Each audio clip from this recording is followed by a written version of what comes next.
I finally started Beyond the Gates. I haven't made it far.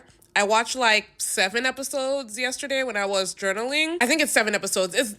I got up to the wedding, through the wedding, got to the episode, the aftermath, and I think I stopped right before the press conference. Okay, so this is really the first soap opera that I'm like committing to and watching, and I know I got a long way to go because they're like in episode 40 something. Let me just say, in terms of Dani's actions, I want to fight all of the Duprees on Dani's behalf.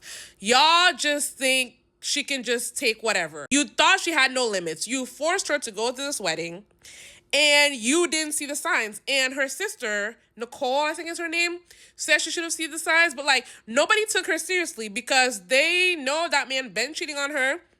And so they're like, why is this so different? She is obsessed. She is obsessed by the fact that that man finally left her. I don't know. I guess they just thought that her well was like limitless. There was no bottom, and she showed her ass. And I don't fault her. Now, yes, she is pathetic. Like, she needs to let Bill go. But on the other hand, I get it because she had resigned herself to a life of being cheated on as long as he came home. That was her mindset. She gave up everything for him. She gave up her career. She's the one who came from a prominent family but decided to not make the most of that in order to propel him forward and have him achieve like what he wants to achieve. And her reward was supposed to be him. Like the fact that they would at least still be married, and it would all be worth it because they would still be married. And that man said, I'm going to put me first, Lucius, in like the ultimate way and leave you for this woman who makes me feel alive. Which I'm curious about how things are going to go between those two. I am forgetting her name, but I came from nothing, I'm an orphan, wide-eyed, bushy-tailed. She's a total bird. I don't know why she keeps shoving herself in Dani's face and in the face of the Duprees. Like, she wants to have her cake and eat it too, and it's like, give it up. Also, what happened at the wedding is Bill's fault. Like, I know you want your new wife to have her fairy tale. Like, why would you invite a hostile situation into her on her wedding day? You know those people hate her. Why would you be like, let me invite the main family that cannot stand your ass to your wedding because you, like, she didn't just want them there. She wanted them there with forgiveness in their heart. You had them people show up, and here they are in their funeral black, and you know she's a bird because, like, a man's ex-wife pulls out a gun on you on your wedding day, and you're like, yes, I'm not going to let anything stop me. Okay, Bill gets on my last nerves. He knows where the skeletons are hidden, and I just want someone to shut him up, to gag him.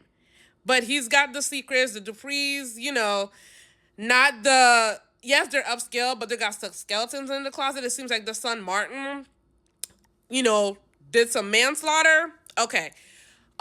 Who else? Oh, Nicole. First of all, I was scared as of episode 2, when people just kept going on and on about how perfect her marriage is and how her husband is completely devoted to her.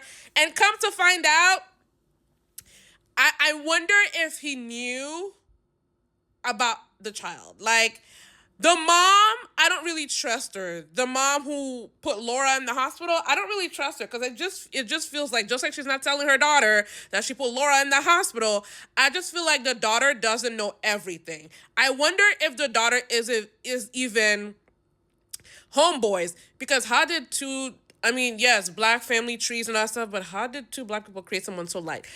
Aside from, I don't know. It's juicier if she actually is his kid, but it could be of her trying to, a case of her trying to get in on the money. I don't know. I wish that Nicole could actually have a happy marriage, but, I guess her life needs some drama too. Who else? Photographer who's crushing on the white girl. That's whatever. I don't see the chemistry. She looks so very regular. And so does her boyfriend. I don't really care about that. I did like his little thing with Dani.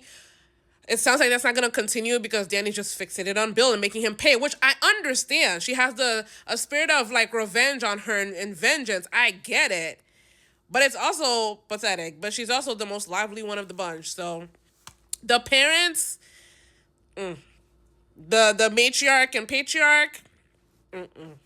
That's what I think so far. I hope I'm not used to watching soap operas. I hope somehow the writing gets better. I don't know if this is standard, but the way they be talking to each other, especially Martin, those early scenes and pretty much still as of episode 7 or 8 or whatever episode I'm on, between Martin and the grandfather, where like it's basically exposition. Like, that's not how you talk to people. Like, yes, and you did so much during the civil rights movement or the movement. You did so much, and I'm so grateful for. Like, it's just so stilted and unnatural. But like I said, I'm new to the world of soaps, so that's what I think so far. I think that's everybody we're talking about. We got the daughter who wants to quit modeling. That's whatever. The other daughter who hates Bill. I wonder what else is in store for her. She's married to the cop. There's gonna be some friction there. I fear, because he's a cop, and meanwhile she's like family above all. So we shall see. Oh, also the most pathetic thing, the most pathetic thing that happened to Dani was when Bill had to ask her, "Where is your pride?" Bro, her pride died when she accepted you cheating on her the fourth time. But it was so hard to watch him say that to her, because it's like, damn. And she was like, "How dare you talk to your audacity?" Like, yeah, you helped him build that audacity by taking him back every time he cheated. And the thing is that, like, people be cracking Bill's face about what he's done, and he don't be having nothing to say. He has no comeback except for like, move on. Stop talking to me like my love for homegirl is not real.